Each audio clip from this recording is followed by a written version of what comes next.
We start, so basically there are three parts that people tend to provide networks in.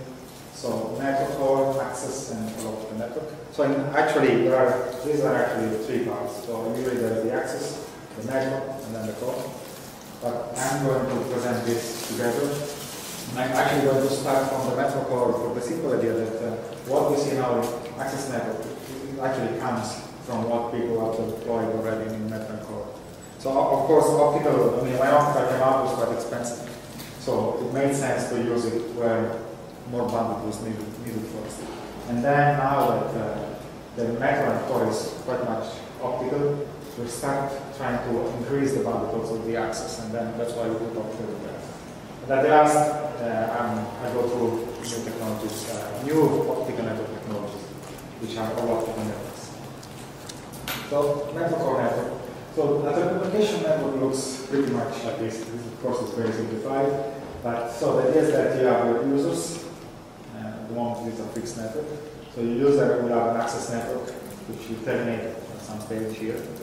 Then this access point will generally be connected to a network link, and the network this would actually be part of the network designs. So this would be an aggregation, where you basically get all the traffic and then you aggregate it. And then you transmit it to this core network. Okay.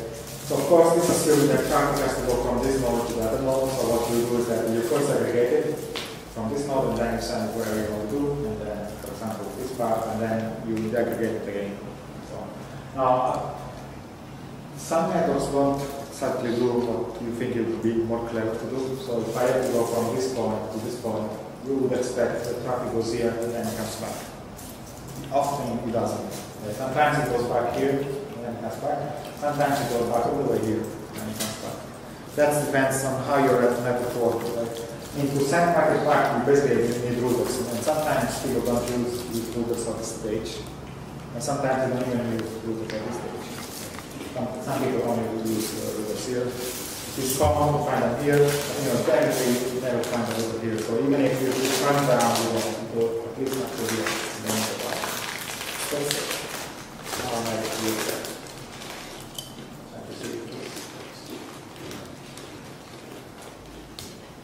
So, how do we carry information over optical networks? So, how can we send information reliably over optical networks? So, what protocols will you use to transmit signals?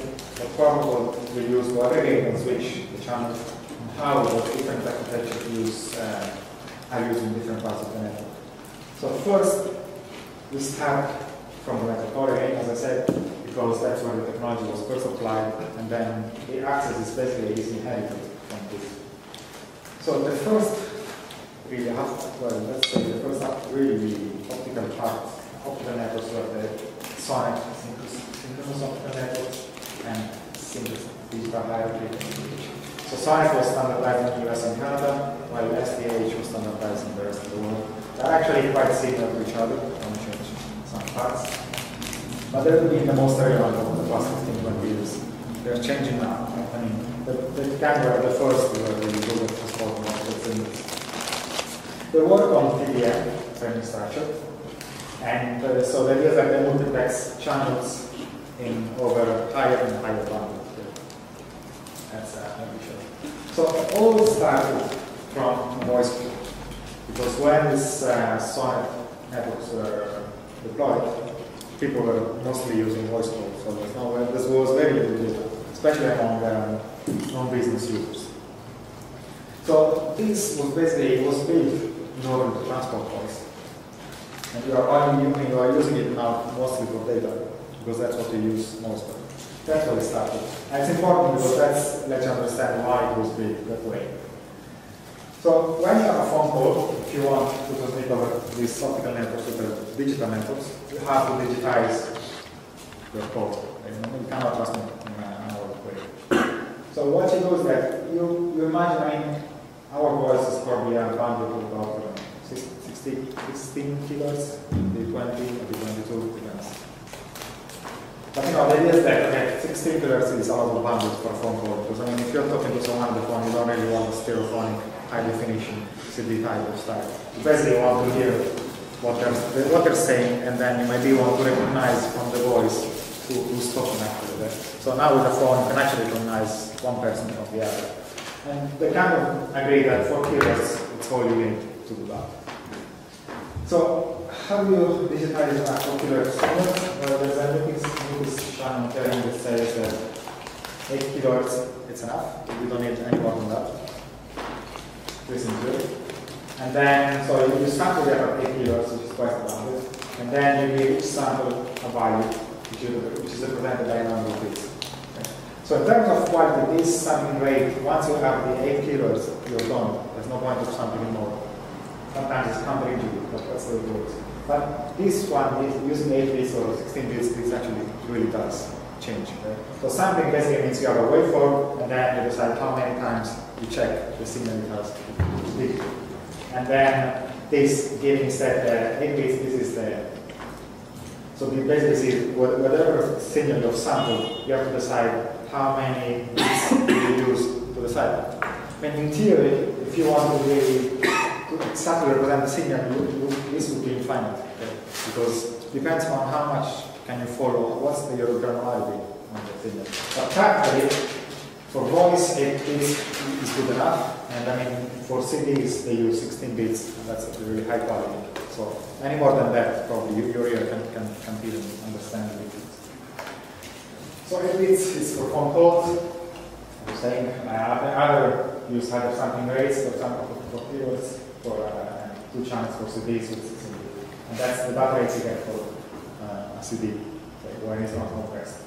For a phone call, basically what you do is that you multiply 8 keywords by 8 bits per sample, and then you get 64 kilobits per second.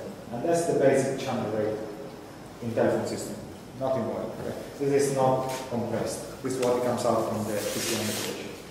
VoIP actually compressed this because we realized that there is a lot of correlation in our voice, so there are mechanisms that use compression, which basically spoil the correlation, use the correlation between the voice to compress it a bit more.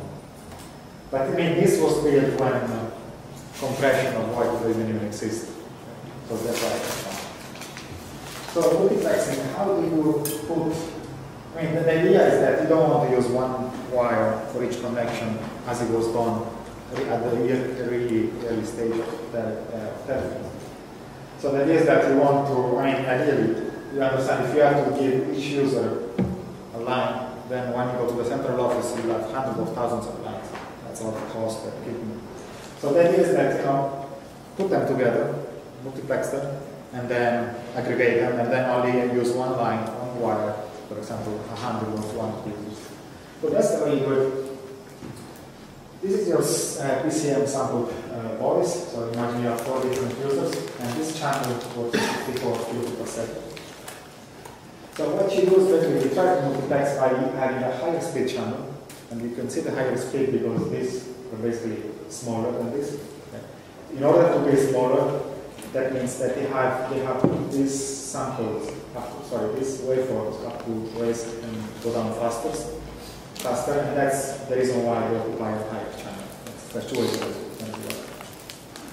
So this goes faster, so basically you can fit more of them in the same time slot. And what this guy does is he just samples each of them individually, one after the other, and then he basically puts them in the fastest signal this way. So as you can see, if I have for example, if I only have 4 different channels, then I will have this which will go blue, red, yellow, green, and then it will repeat itself. And then basically that's how I transfer it. Then basically when you put them inside the protocol, there is some frame structure. Basically the protocol itself, besides recording these values, we also include its own overhead. That could be done for different reasons. We'll see later. So the basic signal, which I forgot to put it here, is called the digital signal 0, DS0, and this is the basic 64 kilobits here coming out of the user. Then the first aggregate or multiplex signal is a DS1, sometimes called D1, and this carries 24 basic channels. So 24 of these are transmitting to what's called the DS1. So it's 8 bits per sample, multiplied by 24 channels, and then as one framing bit, everything is 8 kHz, and that's the data rate of this D1 channel. Then there is, I think this is in the US, In Europe, they use something slightly different. Instead of 24, they use 32 basic channel. So this is the rate you will see. So if you basically go to a telecommunication provider, unless you are just an end user, so if I'm in Trinity College, and I was like 15 or 20 years back, and I'm going to ask for a telephone line, I'm not going to buy, how to say, like 500 different telephone lines. What you're going to get is one of these T1 or E1 channels, or a multiple of them. And then they'll come into the college, and then with them, you decide to spread them as much as you like. You probably want provision so that each user can at any time talk. You'll have a maximum provisioning, and then you'll have statistics. So this works in error. So this is just a table that tells you what type of channel we have names. So in Europe, you use the E. So E0 is the basic channel, E1 is the 32 multiplexer. This is the bit rate. Then I have E2 and E3, which was around 34 megabits per second. So this is what you get as say aggregation signal. Now this channel then will be transmitted over what's called the SONET SDH protocol. So SONET SDH, so I mean the basic idea is that this one will then use to transmit over optical network. So these are still, the bandwidth was still 34 megabits, was still quite good to transmit over copper network. So the optical network really started when you go at higher rates, which is about 150 megabit, and copper doesn't use anymore. So you use fiber for this technique. So synchronous digital hierarchy SDH. So why is synchronous? Because this differentiates to the previous digital hierarchy, which was Pleiadian and was a precursor of SDH. So actually, at first, probably the first optical thing was actually this PDH. I mean, it was quite similar, so you still use the TDM and so on. But the problem with PDH is that each node used to run its own clock. Okay? So I mean, you could make the clock quite precise, but not extremely precise. So you have this wandering around of about 50 parts per million. So this basically means that you have two stations which have to communicate to each other. I mean, this is all still, they all communicate on TDM, so they have to be tightly synchronized to that. The problem is that if you have one which works at one rate and the other one which works at a slightly different rate, then there will be, at some stage there will be a mismatch of the signal. Okay? So basically, imagine I have one node here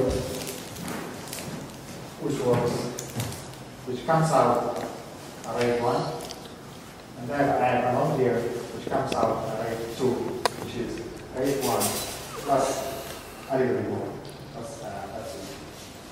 So what happens is that if this goes faster than this, then you will understand that it needs to receive a certain amount of information, but it has to transmit more than that, because that's its rate slightly higher. So the idea is that how do guys do that? So the solution is that when you transmit the information, you transmit whatever it gets, plus a certain number of dummy bits. Right? Because I mean, it still has to fill in its own slots. And then, I mean, that is that you have to fill in these dummy bits, and then whatever you have next up here, you have to take those dummy bits out and retransmit whatever you need there. So the problem there is that since it was, so because of those dummy bits that you put in there was a problem basically when you try to extract them. I will discuss it a little bit when we take it together. But, so I mean, so that implies that it was quite hard to take even one signal out of the like thousands that you were multiplexing together. So that's why we did this SDH. But SDH is that all nodes are synchronized to a master clock. Okay. So synchronized to a master clock basically means that all nodes run on the same frequency. The only difference is that there might be difference of phase, or might be some temporal difference due to the propagation, which basically means on the average the clocks are exactly the same everywhere, although there might be some local wandering up and down. But that can be easily, that local wandering can be easily solved. So this is, the SONET itself works on layers. So imagine these are all nodes using this SONET technology. So the SONET builds over 3 different layers. That's actually 4 layers. So you have the physical layer, which basically takes care of the actual transmissions of bits into the fiber. So the physical layer, as you may understand, implies the laser you use, the receiver you use, and all things like that. Then you have the section layer. The section layer takes care of whatever is within any two boxes. Not just the end nodes or the forwarding nodes, but anything in between that gets back to electrical. And these, for example, are what are called regenerators. Right?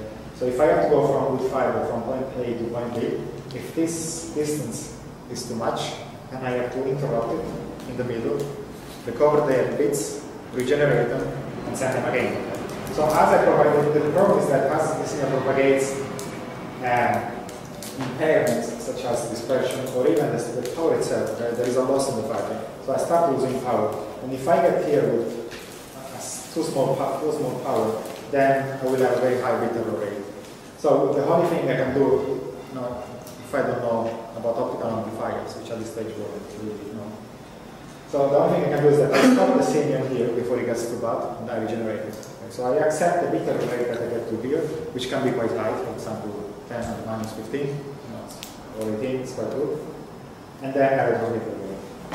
So that's the section which basically takes care of anything in between electrons, so anything between electronic stations. Then I have a line layer which goes between this point and this point. So the line covers between any two nodes capable of doing on switching. And then I have the path layer, which basically takes care of the end-to-end. So if these nodes want to communicate to this node, the path layer will basically take care of that end-to-end communication.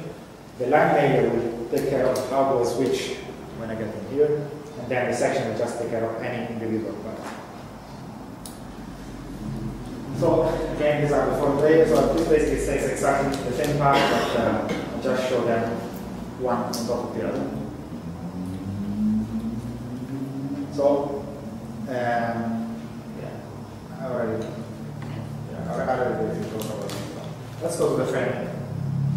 So the TDMs are time, so as I said, so time division multiplex standard, and we use these things which are called framing bits. Each frame is basically, you can imagine a frame as a matrix. So usually there's some type of overhead, and then there is the payload, you can put it in there, and then once that's finished, you send another frame. Each of these is sent every 125 microseconds. And if you look at it, 125 microseconds is basically the inverse of using this 8 kHz sampling rate. So it's all, as you see, it's all based on the initial fact that you sample voice at 8 kHz. And then you put them together. So the basic STS1 frame runs at the rate of 51 megabits per second. And the signals, multiple signals are quite complex and then transmit line after line. The whole data is carried in this synchronous file envelope. So that is that you can put whatever data you have to put, you can put it in here, and then you can actually move this to this point, and you can move the envelope around here, depending on what you want to do.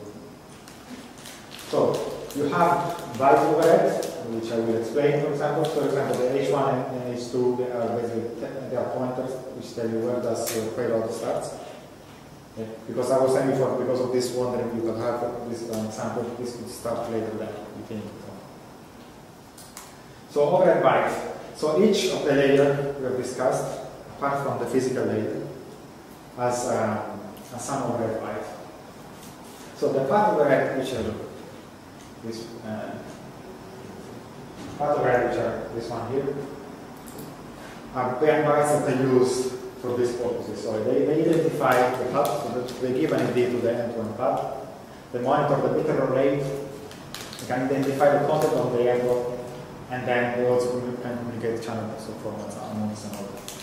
The line overhead, which is the layer 1 step up, it points to the envelope. It does packet check for each STS1 within an STSN, which I hopefully I'm going to tell you after why we are with STSN. Carry protection signal information, and as well as again the communication channels for monitoring and raising alarms. Then you have the section overhead, which is the bottom one, which takes care of things like frame delineation.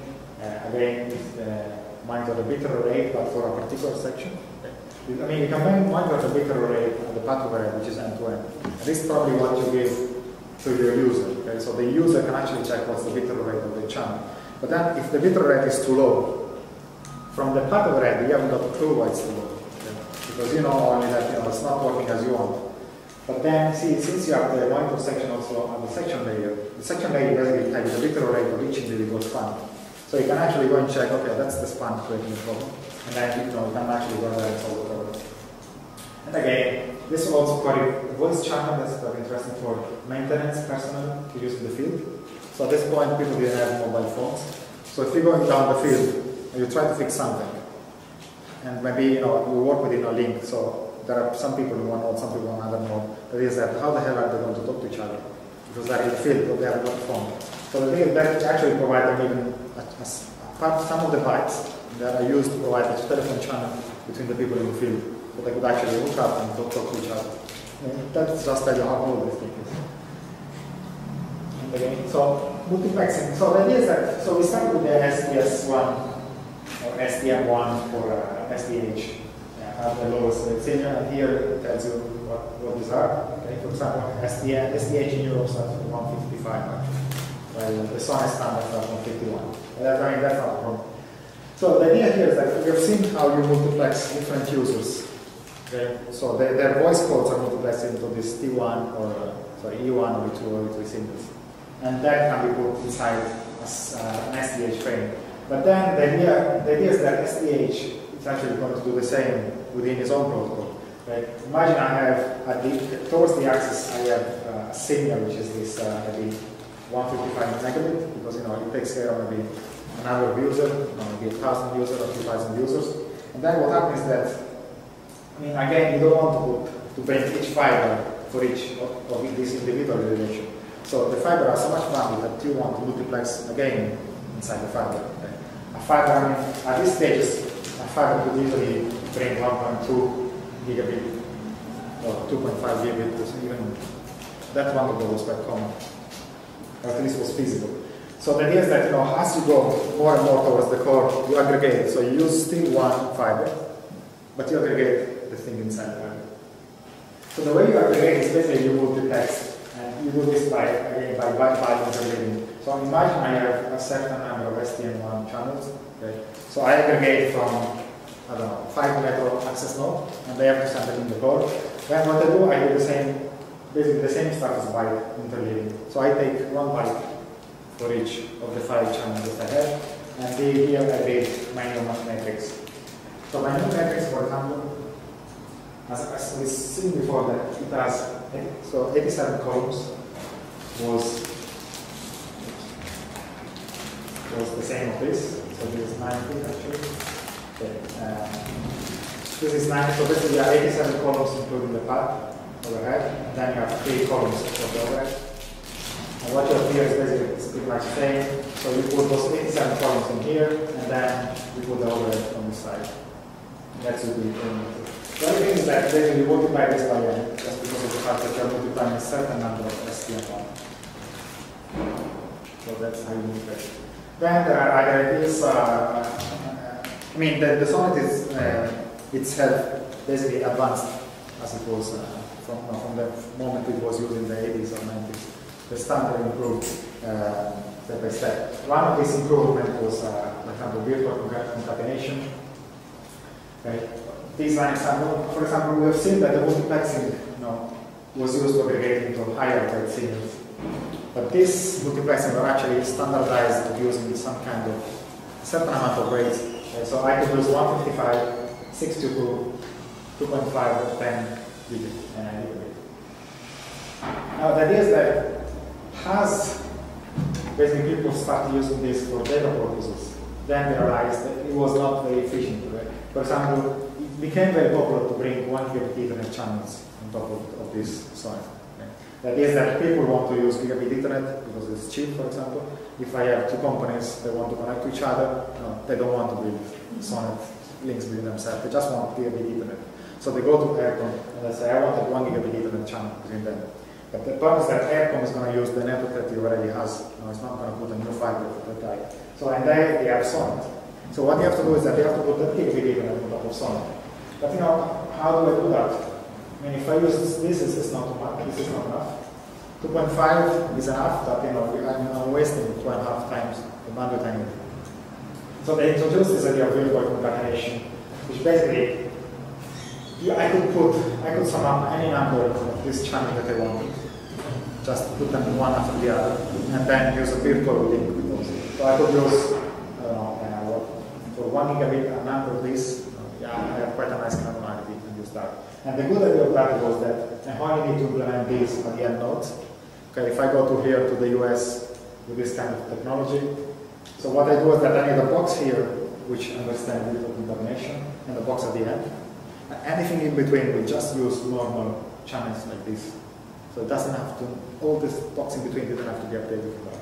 That was the reason we became quite old. So the other thing is that how do we transport asynchronous packet over asynchronous frame? So the reason is still the same. I mean, the SONET synchronous network is there because that was supposed to be used to bring telephone signals. And it makes sense to have this synchronous and with the synchronous framing, just because people used to sample voice at each point, okay? And sampling the voice depending on how much information used was used for the point. So that's the reason why it was there. And then once it's there, people have to use whatever is in the field.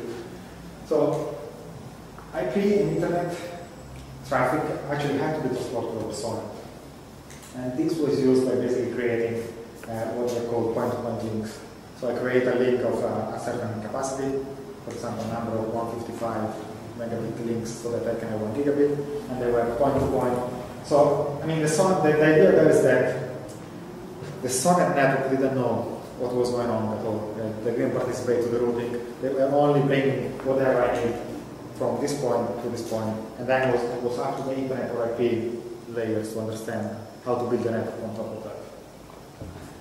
So there are dedicated protocols developed to carry IP and different packets over SONET, and this is one of the most popular is probably just called packet over SONET. That's why they use, or the other called generic framing procedure. But I mean, that is that there are protocols which are basically used to map whatever you use at the higher layer, which is an IP packet or an Internet packet, and then you put it inside. So we have this technology, and now we see how does that work together. How do we put the SONET network together? So the SONET network has a number of devices, as end nodes, potential STS1. This is whatever will generate an STS1 signal, and then this goes to an ad hoc multiplexing. So the idea is that SONET used to be organized in rings. That was the way it was started. And the reason was because rings tend to be quite resilient, and naturally resilient, because if I have a break up here, for example, one ring, I actually, if this is bidirectional, and I have fiber cut, I can still communicate two ways. Right? Maybe I lose this communication, so I lose this short hop from here to here, but I still can go the other way around. And basically, the idea is that it's quite resilient by itself. While if I have a point-to-point link, and like a bus, if that breaks somewhere, the network is really segmented. Do we ask questions? Yeah. When you have two links, do you use like for downstream and upstream, or is just one is the backup of the other? Well, there are different. Protection strategies. So there are in some cases you use just one way, and the other one is as a backup. When some party use them in both ways, but they use half of the bandwidth. Or sometimes you use two and then you double it again. So it depends on what you want to use. But I mean, SONET has always been very good in receiving signals, and then I'll show you another slide later. So, but it is that this is built in rings, and there are some certain points you have to interconnect these rings. So you have two types of devices. One is ad hoc multiplexing. Okay. So imagine that this ring works at this STS12 rate, which I totally forgotten how fast it is. STS12 is about 622. Okay, and 48 is 2.5. This was a 622 megabit per second, and basically the idea is that this collects all the traffic from these guys. But these guys is only creating traffic at 50 megabit. So what happens is that this ring works at this speed, and what we will do is basically we'll take these bytes and we will interleave within this higher speed frame. Okay? So these bytes are basically putting inside this one, and these will do the same. Okay? So the fiber communicates at that speed, and all the links work at that point. Then I have, in the same will happen here, and maybe here I have a higher speed ring because I mean it's a bigger city. And then I have this digital cross connect switch, which basically is able to run these streams inside these streams. So imagine now I have to build a point-to-point link of 50 something megabit between this point and this point. What will happen? What will happen is that I will connect through this upper multiplexer to this ring working at this speed. So my little string will basically be multiplexed into this higher string. And then once you go to the DCS, this DCS is capable of looking at where this particular string is inside this bigger string. And just without having to multiplex the whole thing byte by byte, which used to be inside on PDH. Right? PDH, because of that difference with clocks, you have to take everything apart and then build it again. But in this case, since everything is synchronous, it exactly knows where this thing is located within this bigger frame. So it just extracts it and then it built in within this higher speed ring. And this guy here, it actually can do the same. You get from this higher speed ring, you get out whatever it needs without having to destroy the thing and build it again. And whatever is left will go again around there. So protection, the other thing I was saying is that the song is quite good for protection, and the setup actually sets one of the most stringent standards, one of the most highest constraints that people struggle quite a lot now to achieve. Because it was basically a ring, and because they were using hardware protection, it actually can switch very, very fast. I mean, the switching time is within 50 milliseconds. So the idea is that there is a breakage on the line, something happens, and within 50 milliseconds, you have your own signal. So most of the cases you don't even know that anything has happened. You only know because there is an alarm tripped, and then the operator will have a look and repair the damage. So it is true that it's fast, but it's true as well that it can only be fast if you use this 1+1 protection, which basically means here's your signal, you double the signal over 2 fibers, or over 2 channels, ideally over 2 fibers, because it's the same fiber. If you cut the fiber and your 2 channels are there, you're losing more. So that's what's actually called the diversity. So that's another thing. So you have your signal, you duplicate it over 2 fibers, and then at the receiver, you receive it on one side. If something happens, that side you switch, and you get the other one. Okay? There are also other ways of, actually, I think this one is the 1/1 protection. So there is also another signal where you actually transmit it at the same time, and you also receive it at the same time. And you just select the signal with the best bit of the day. So again, there is a failure, and the signal goes back to the second link, and this was very well, but I'm actually doubling the cost. So that's a straight double cost for the operator. So if I go to an operator, I ask for a link, it will give me a certain cost. If I ask for a protected link, no, actually I haven't checked the price, but I'm most sure it will be almost the double. Because it's basically giving me, this is giving to me, whether I use it or not. So it actually has to cost much more. The hardware mechanism are available, so where you can do backup, shared backup, and there's a code 1/n. So the idea is that I have one backup link which provides for n active links. And there is that anything that breaks, any of those things that breaks, I have one that can backup. And the idea is that not all of them will break at the same time. In general, in order to do that, you probably, what you do this is more what is called towards restoration. Okay. So protection means that you already pre-deployed a second part. So anything breaks, that part is already there available for you. There's another thing you can do which is called restoration, which basically means there is no part which has been established for your link already, but I do have a lot of spare capacity. Okay. So that is that anything breaks, I'm going to look how can you give you quickly. I can use the spare capacity I have to give you the backup protection, and I give it to you. And this, of course, is much cheaper because the spare protection is kind of lower than the network, And I can use that spare protection for for general network resiliency. So I don't have to charge you twice for that. The problem is that it takes longer because I have to find a path. I'm not actually even sure that there will always be a path. So that is that I can't have the 50 milliseconds anymore. So multiple wavelengths again. So we've seen before in the lectures before that it's quite popular to use WDM over fiber links. Because WDM basically means I use more wavelengths over the same fiber. The reason is, what's the reason? I mean, fiber itself is not expensive. What's expensive is to lay the fiber down, to do it in the ocean or even in the roads. So that is that it makes quite a lot of sense to reuse the fiber. Not just the cost of the fiber itself, but the cost of actually laying the fiber, but putting amplifier on a fiber so that it becomes a working link. So with WDM, that is that I can just put more equipment at the end and use the same fiber and just achieve more bandwidth. So I only have to install lasers and receivers, and basically I just have more capacity. So this was quite used.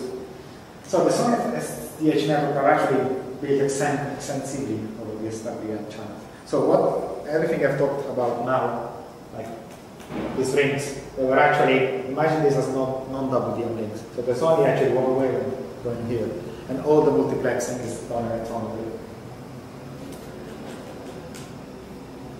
So the idea is that, it makes sense to use WDM, and then what we would have done is that there were WDM networks, but the Sonnet network was not aware of that there was a WDM link. They only know that they could use one wavelength for whatever they wanted to do, and then I could put another channel on top of that, I use another channel, but the WDM network really wasn't aware of that part. So the operator itself has to use some other tool to keep track of what was happening between the different wavelengths. So for this reason, for other reasons as well, they have improved their network from SDH to what's called OTN, which is the new standard optical transport network. So this is an evolution.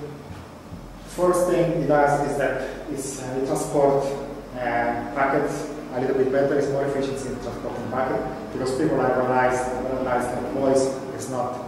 It's only a small part of the data that goes in this network. And as well as people start using VoIP instead of normal telephone, it's even more data rather than normal voice. So this has improved has improved because of the new requirements that data transmission has put, and some additional characteristic over the previous part. It's still an TDM based, but the improved things are that I use forward error correction, and that's quite useful because we're using higher and higher rates in the optical layer, and these higher rates, it's higher and it's more and more difficult to achieve a certain bit error rate. Okay? If I multiply, for example, the data rate from 10 to 40 gigabit, which is a factor of 4, actually the impairments are actually way worse than a factor of 4 in that. So this helps on higher rates. As they have additional layers for managing the optical layer now. Okay, before, there was nothing on the optical layer. If you think there was basically no overhead on the physical layer. The first thing was the section layer, but the section layer was within what were called, and we've seen before, 3R regeneration, which basically is an electronic regeneration. There was nothing that could do anything about optical layer. Then there's higher transparency to the protocol transporter. It's easier to transport any type of protocol you want. And there is also additional monitoring capability. And as well, this is quite new, allows client to connect using a non-synchronized clock. While in the SDH, the clock actually has to be distributed among all the clients as well, because the clients were supposed to send everything on clock.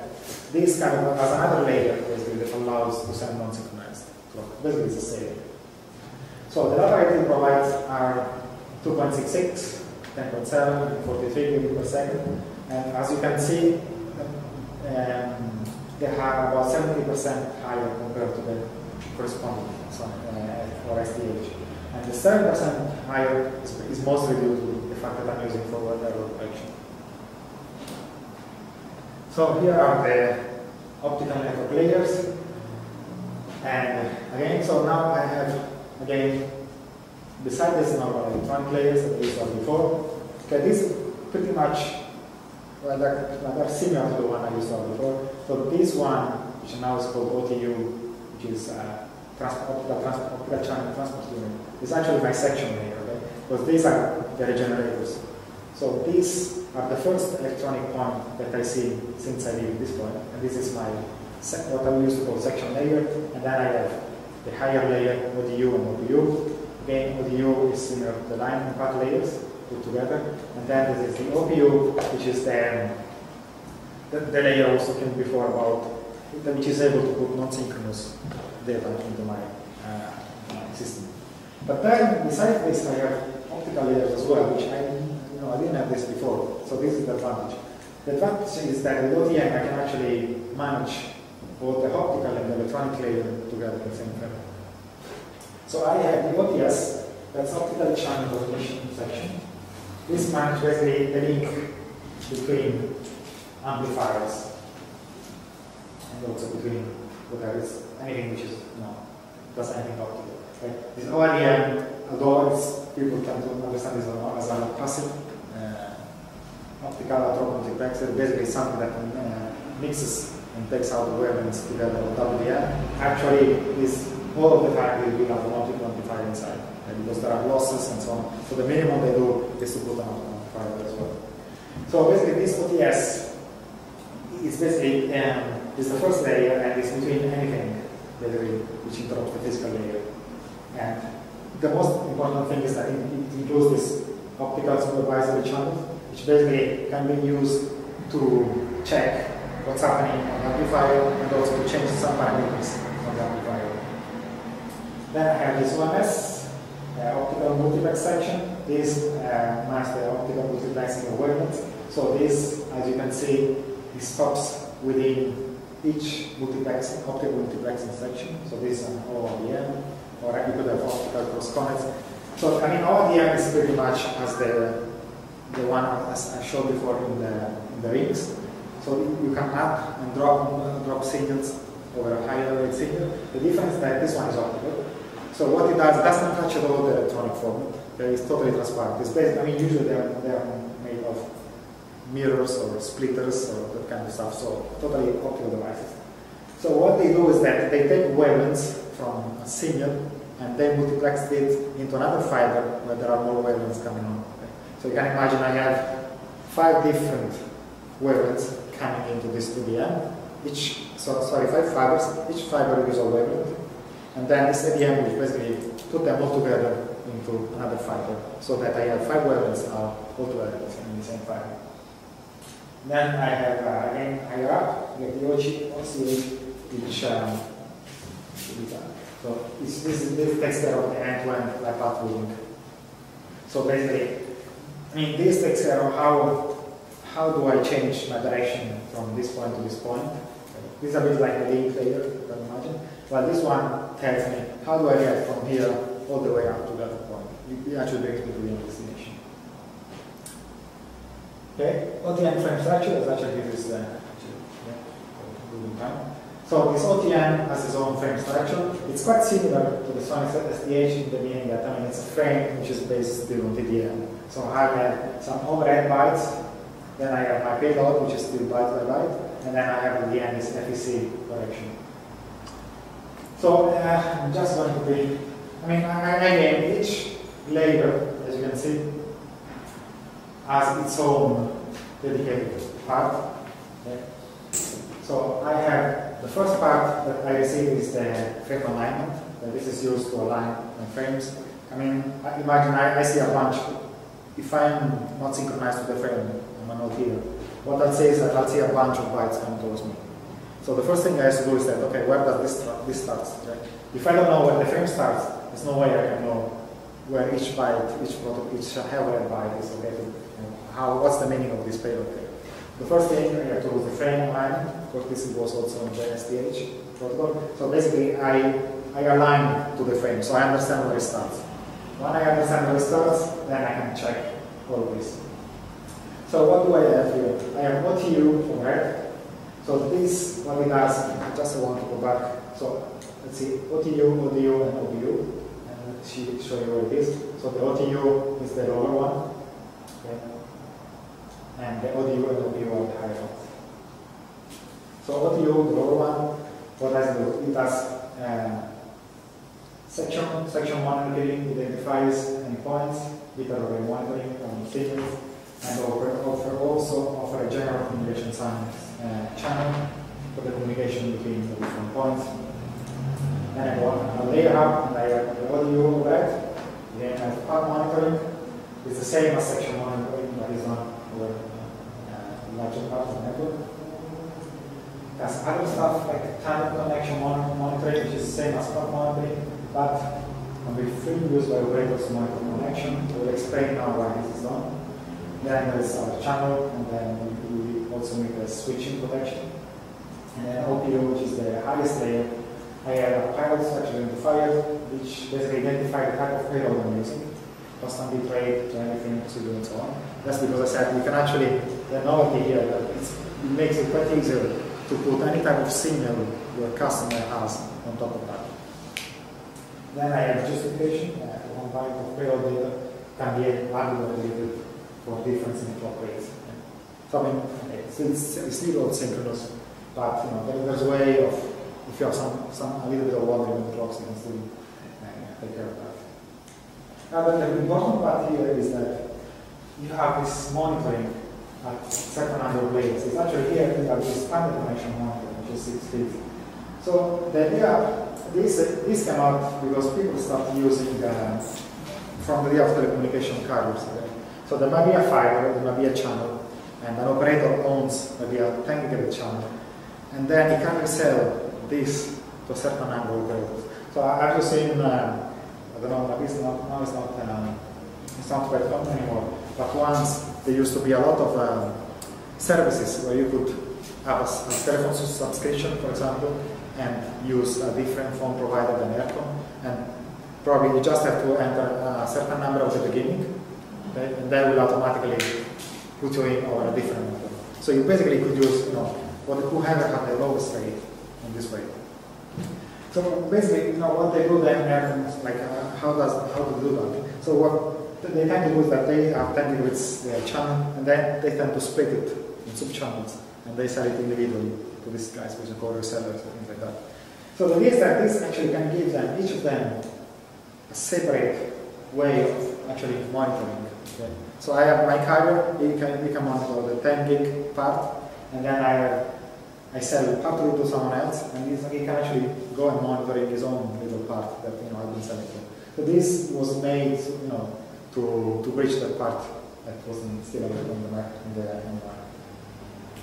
So I put a couple of questions here. So you have a SON signal which is transmitted between two nodes over a short distance and doesn't use any regeneration. Okay? So I have 2 points.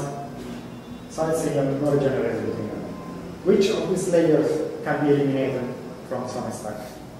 Line layer, path layer, physical layer, section layer, and the walls.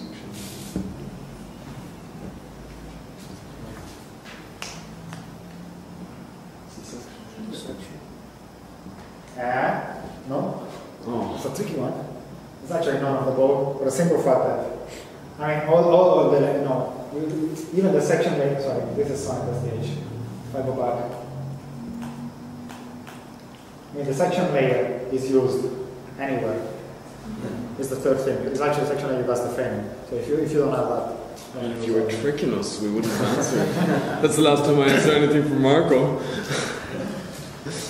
Let's see. Okay, this takes. I think I remember which one it is. Let's see. So you have a SDH STM64 signal that is 10 gigabit.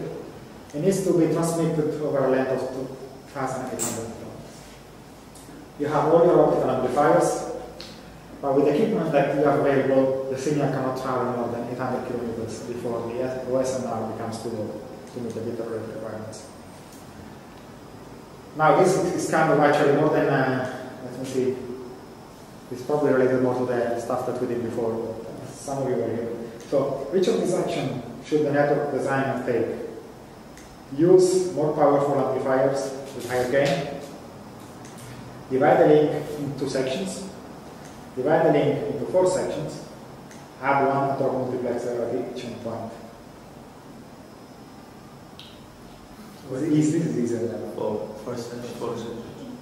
Which one? Divided in first section. Words? Argument. What? Switch it on? Actually, should have some of the switch it on. We need that app you're making, so we can all. Yeah, that's the variant of the force. Yeah. So I mean, using, I don't know if you remember, which I'm going to stop here. So I don't know if you remember. So using more powerful amplifiers is absolutely useless because your problem is the signal to noise ratio. So using more power, it basically just makes it even worse. Just to get the signal. If that the two is good, it's not good enough because it's going to be 1400 kilometers. It's not good for you. So you basically have to regenerate it 4 times. So the section, which takes a bit back on the SDH, which basically means you have to put them fire in there. And drop multiplexer is totally random. So that's absolutely random. And oops. I have 3. So if you look at the OTN standard, okay, because there's OTN as well. So you define 6 layers, but only 3 layers overhead are available. Okay? So do you remember this back again? So this is 6 layers I talked about. But if I go here, I only have overhead available for 3 layers. Why? The standard is still work in progress. The missing layer will be added in the future. The FEC was introduced to eliminate transmission errors, so the 3 lower layers do not require overhead bytes. So I have error correction, so I don't need to know anything about my layer. The 3 layers are optical, so there's nothing I can do with electronic overhead, or none of the above. None of the above. I don't know. No? Yeah, it's a third one. Yeah. So the standard is still work in progress, that's quite stupid, because my standard doesn't work. The FEC was introduced to eliminate transmission errors. I mean, it will eliminate transmission errors, but it's not about like it will stop some stage. So the idea is that they're optical. So there's absolutely nothing you can do at electronic level. The only thing you have is the optical amplifiers with each channel, but it's more of a management kind of